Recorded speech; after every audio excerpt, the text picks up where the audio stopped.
అధికారాన్ని చేజిక్కించుకోవాలి. ఇది అధికార ద్రోహం. అధికార ద్రోహం.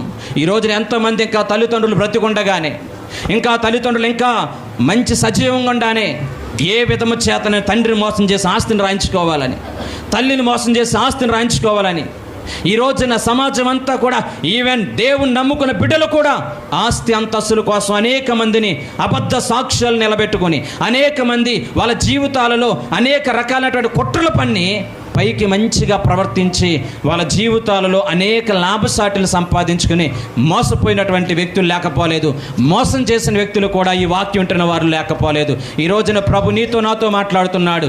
నీవు నేను కూడా ఈ కాలంలో ఒక అబ్షాలోం లాగా ఉన్నట్లయితే దయచేసి అబ్షాలోం పట్టిన దుర్గతి, అబ్షాలోం పట్టిన భయంకరమైన పరిస్థితి మనకు పట్టక ముందే పశ్చాత్తాపడి ప్రభు యొక్క సన్నిధిలో మనమందరము కూడా ఈ యొక్క ఉదయకాల సమయంలో ప్రార్థన చేయడానికి దేవుడు కృప చూపించును గాక. హల్లెలూయా.